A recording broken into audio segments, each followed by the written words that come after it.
Well, this week, we decide to get in the Thanksgiving spirit with a little bit of family cooking.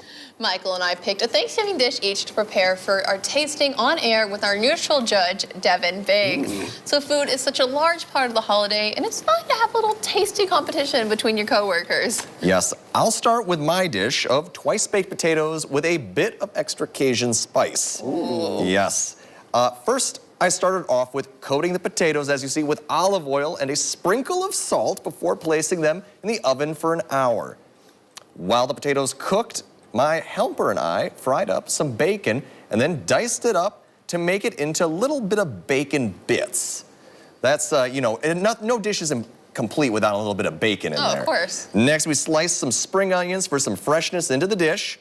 Once the potatoes were out and cooled, we sliced them into halves, and then we got into scooping them out. This makes the cute little potato skins bowls, and which we all love, and then we put all the ingredients, we're adding them in with butter, bacon, sour cream onions, whole milk, and some black pepper. That's a lot of butter there. Yeah, you got a lot of butter, you got a lot of potatoes, you got to make it creamy, right?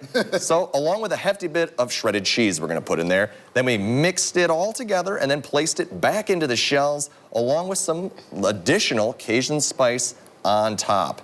It's, you know, all the fun things you get to push together. And it was a process. It takes a long time to kind of get those. There they are there, right before putting them in the oven. Put them in the oven. Now we got them heated here, right on the desk for us to try today. That looks really good, though. And, you know, we gotta give love to our audio person, Carol, again, because she was giving me grief about this recipe, right? What? Was she? Oh, yeah.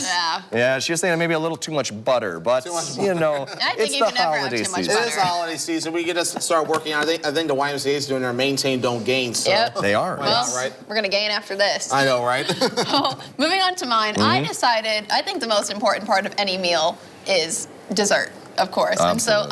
And so I am doing a family recipe that I got from, I have to say it loud and clear for her, oh, goodness. from my grandma, Dorothy Smith. It's called cranberry fluff. Some people might have heard about it. So basically yesterday, I spent a long time processing some cranberries in a food processor. Oh. I had a very small processor. I had to do it like 15 rounds each. And then I made homemade whipped cream. I don't use Cool Whip. Wow. So I use whipping good. cream, vanilla, and sugar, and just dash all that in until it tastes good. So what we're gonna do, we're gonna take about, I don't know, as many scoops as you want. I probably could have made this a little thicker, but. So you're mixing it all in the big bowl? Yeah, so I put it into the cranberries because you can use this for hot chocolate or other things, eating it on its own. That's good. We did run out of whipped cream in the office this week. Yeah, well, so gee, I wonder why. I'll do three. I blame you, Michael. I'll do 3 scoops for now, and then I'm gonna mix this in. Don't elbow me, please. Get out of my mixing arm way. I'm watching. And it's gonna kind of turn pink. I like it, it's color changing. So like I said, I learned this recipe from my grandma, and I thought it was some rare recipe. No one else around me had heard of it. I went viral on TikTok making it, and that's when I found out it wasn't rare. Turns out it's actually fairly common here in the Midwest, which my grandma is from Marshall, Minnesota. Ooh, there you go. So that's where that came from. Next, we're gonna take a can of crushed pineapple, and we're gonna slather that in there. This is very fruity. It's very fruity. It's similar to, I think it's ambrosia salad.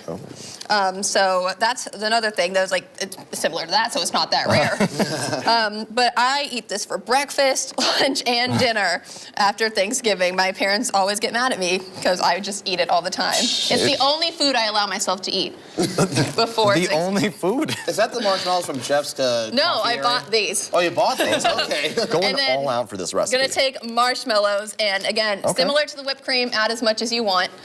I like the marshmallows in it because they get like kind of soft and like gooey. So we'll see how that.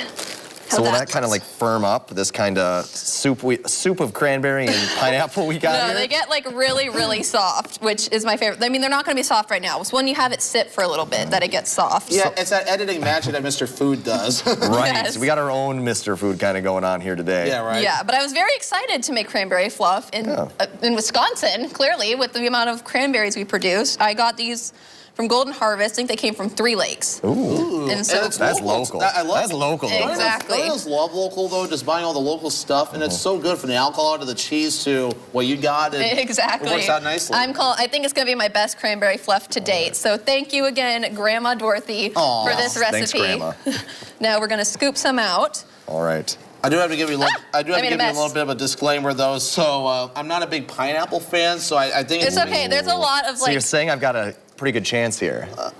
No, Okay. I'm not going to say that. It's just everyone's taste buds are different, and I've never done. There's some texture of foods that kind of makes me gag. And it's no offense to anybody in particular. It's just that's just my taste buds. My mouth sometimes doesn't do well with some certain foods. It's like grapes, pineapples, or certain other foods. All right. So which one are we gonna taste first? The pop of the potatoes, because you do Sure. food first, Let's do and that. then you do dessert. Exactly. Dessert second. Ooh. There you go, Devin. Jackie. Right. All right, guys. Tell me what you think. Cheers. Cheers. Cheers. Oh, this is good. Oh my goodness, this is so good. Oh, man, I do have some competition. Oh my goodness, this is so good. I used to bake these. I'm just making a oh, huge my mess word. here. I used to bake these for my roommates over in Germany because they never had twice baked potatoes. So I'd bake it like once a week. I've had baked potatoes, but not twice baked potatoes. Twice baked. It's delicious. All right, let's try these cranberry fluff. Is that Cranberry fluff. Cranberry There's fluff. different names for it, but that's what I call it. Not bad. They're not bad. Flavor's I good. know you're not a fan of You sweet. You mix the That's pineapple true. in so good, but it's not so. Exactly. Like, there's no overwhelming flavors in it because they just kind of work And the together. texture is not bad either, because usually that makes me gag, and this one did not. So, All right, Devin, so what's your thoughts here? oh gosh, they're both very good though, and you guys did Yep. two different categories. But I have to pick one. Michael, yours won. I'm that sorry. There we go. But yours was also Hey, very delicious. It's delicious, Very and we will be delicious. eating this, you know, coming Absolutely. up. coming up as soon as we get into our commercial break. But first, Yeah, so coming up, see how you can kind of put your building skills, similar to how we built foods, to the test at the Rhinelander Public Library. Ooh, can I say it, Michael? yes, you go for it, But Devin. first, Howard is in the Mr. Food Test Kitchen with a recipe for last-minute herb rolls.